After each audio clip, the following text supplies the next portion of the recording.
first words I have on my piece of paper are good morning, and I think we've just made it. So I'm the last person after this. We'll all get to break and have some coffee. Thanks again for inviting all of us here today, and thanks again for coming. Penn has gathered us together this week to discuss what went wrong and how to fix it.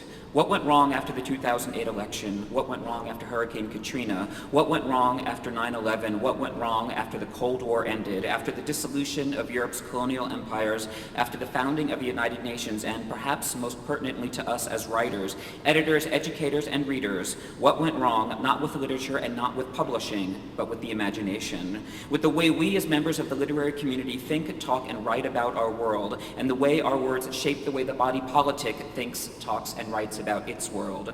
How did writers see their place as public philosophers, as the individuals who set the tone, if not the terms, of national and international political discourse, to become talk show pundits and blogosphere babblers, the geeky sidekicks of lobbyists, flacks, flunkies, and models, actors, and rock stars turned politicians? When did so many of us become more concerned with being heard rather than saying something worth hearing? During the course of this remarkable festival, you're going to hear two messages over and over again. One will be about the power and urgency of the written word, whether scrawled on a sheet of paper, spray painted on the wall of a prison or a security zone, tweeted on a mobile phone, posted on a blog, published in a newspaper or magazine, or printed, however we define that term, in the digital age, in a book. The other will be about the derelict state of contemporary literature and the urgent need to shore it up against Philistines and other enemies of art. This dereliction is generally broken up into two categories. The first, which my colleague Lisa Dierbeck just addressed, is the growing failure of writers to withstand the censorious muzzle of the current literary panic and to create genuinely idiosyncratic, authentically personal, and morally compelling works of art. The second concerns the business of books, of struggling publishers and disappearing booksellers and ever-dwindling numbers of readers for literary titles. This is what I want to talk to you about, and this is all I have to say. Comrades, the publishing industry isn't dying, it's dead. But this event isn't a funeral, it's a revival. Because the only way we can get on with our business, which isn't getting on Oprah or Gawker or the New York Times bestseller list, or even getting books into readers' hands, the only way we can get back to writing is if we finally bury publishing's corpse and rechannel the energy we spent propping up like Bernie Lomax to build something new, something that will serve the needs not of editors or marketers or publishers or shareholders or the culture industry, but of writers and readers who together are recto and verso of the literary community, which is to say, the only thing that matters. I have no doubt that over the course of the festival 7 days, we'll hear many well-researched and well-argued explanations for how we got from there, a mythical golden age in which Maxwell Perkins sat down with the typescript of The Great Gatsby, came to a pair of paragraphs that read, "As we crossed Blackwell's Island, a limousine passed us, driven by a white chauffeur in which sat 3 modish Negroes, 2 bucks and a girl. I laughed aloud as the yolks of their eyeballs rolled toward us in haughty rivalry. Anything can happen now that we've slid over this bridge, I thought. Anything at all." And instead of drawing a red line through the passage, decided that readers could make up their own minds about Nick Carraway's or F. Scott Fitzgerald's racism. To hear, a prudish moment in which not only is the word nigger removed from the adventures of Tom Sawyer and Huckleberry Finn, but many of the discussions about the excision refer to the deleted term only as the N-word, or even more vaguely, a hurtful epithet. The controversy over Tom Sawyer and Huckleberry Finn is in many ways emblematic of the crisis in which publishing finds itself. According to Suzanne LaRosa of New South Books, the decision to replace the word nigger with the word slave, even when it refers to black people who aren't, in fact, slaves, was done to, quote, save the books. According to the book's editor, Alan Gribben, quote, "Both novels can be enjoyed deeply and authentically," unquote, not despite the change, but because of it. This is a lie. I know it, you know it, and Alan Gribben and Suzanne LaRosa know it. And if they don't know it, then God knows they have no business editing fiction or educating children. Whether you think the adventures of Tom Sawyer and Huckleberry Finn racist or not, to replace a word their author used, yet still refer to the altered text as authentic, is a debasement of the very concept of literature, not to mention the word authentic. The idea that early 21st century readers can learn about antebellum values through a pair of late 19th century texts retrofitted with politically correct language is only slightly less offensive than the idea that contemporary readers who don't want to read Huckleberry Finn should be forced to do so anyway, which is in turn trumped by the ultimate offensive absurdity, which is the idea that literature needs saving. Literature isn't a special needs child or a handy-capable adult. It's not a 6-year-old dyslexic girl who has to be drilled on the difference between B's and D's and P's and Q's. It's not a 35-year-old man who suffered a spinal cord injury and needs to learn how to pop his wheelchair over an uncut curb. Literature is not weak, it's strong. Literature isn't given, it takes. Literature isn't protected, it protects. And finally, literature cannot be saved because literature saves us. When it no longer saves us, it is no longer literature. Perhaps it was once and has lost its relevance. Perhaps it never was. The distinction is one we can and should argue about, and if we don't ever reach a conclusion or agreement, that's a good sign, because a book about which everyone is in universal agreement is undoubtedly a book that has lost its cultural relevance. Just as a literary classic, if we can borrow a phrase from our beleaguered colleague Mark Twain, is a book that everybody talks about, but no one has read. There's an ominous resonance in Twain's words because it points up a second and perhaps subconscious motivation behind the recent violation of his novels, not getting people to read them because whatever you call this new hybrid, it is not The Adventures of Tom Sawyer and Huckleberry Finn by Mark Twain, but getting people to buy them. When Gribbin and La Rosa justify their edition, their arguments freely interchange the word readers for the word audience, and the word audience for the word market, and the word market for numbers. In this case, an initial print run of 7,500 hardcover copies that was up to 10,000 after the controversy boosted pre-orders. Such is the desperate state of literature in America that we must bastardize a book in order to sell it and wrap our censorship, our falsified history, in words like enjoy, education, and authenticity, all for the sake of earning a few more dollars that will enable us to keep on going for a few more years and publish a few more Balberized books. An edition of Lolita in which Dolores Hayes is 21 rather than 12.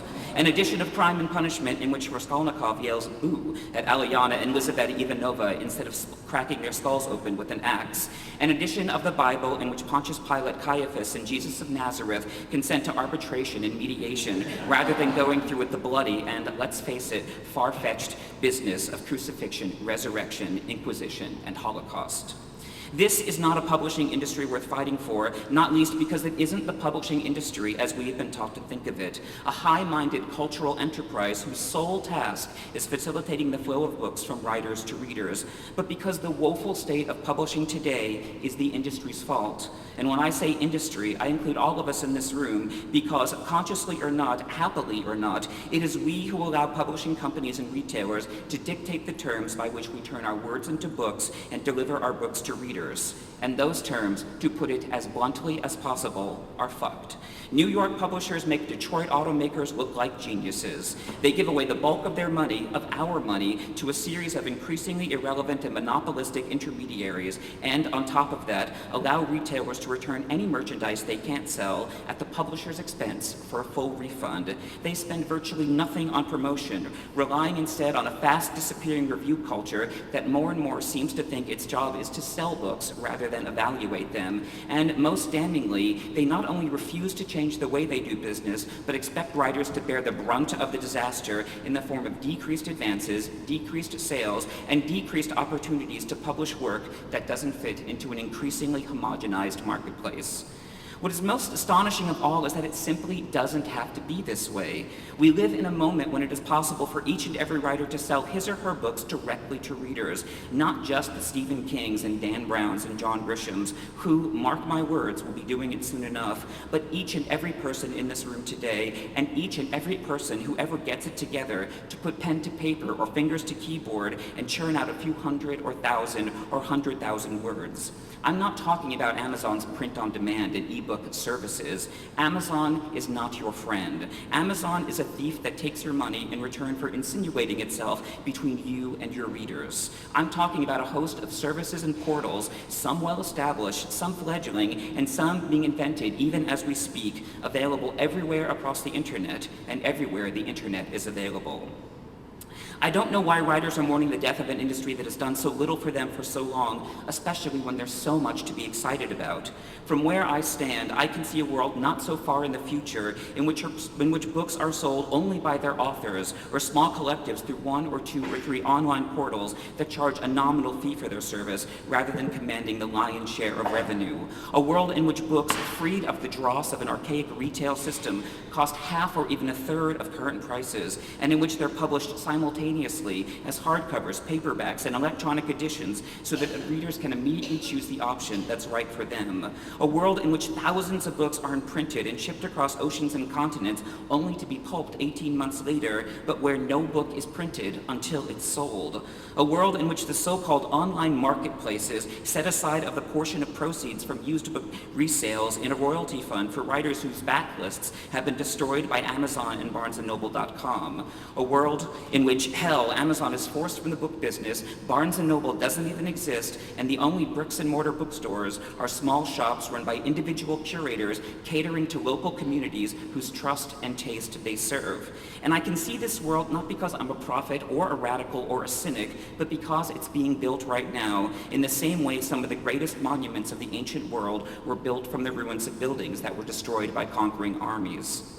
It's time that writers thought of themselves as an army rather than a city under siege. Time we thought of money not as a distasteful adjunct to the literary endeavor, nor the number of zeros to the left of the decimal point on our advance check, but the way Marx thought about money, and Gramsci and Keynes and Mohammed Yunus, as something a person is entitled to for his or her labor.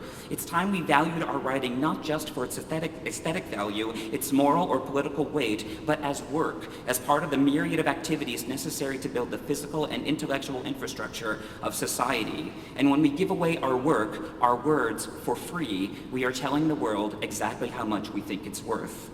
Writers, by their very nature, spend so much time describing the world that they often forget they're building it too. That until the imagination conjures it from the void, the hand can't forge it from wood and stone and steel. I suppose I should close with some rousing comment about building this new world together, but the truth is, this is something we have to build individually, one writer, one book, one story, essay, poem, or post at a time. It's not a question of working together, circling the wagon, stockpiling the weapons, fending off the barbarians at the gate. It's merely a question of not working against each other and our own best interests. Remember, the words we write belong to us unless and until we give them away. Thanks.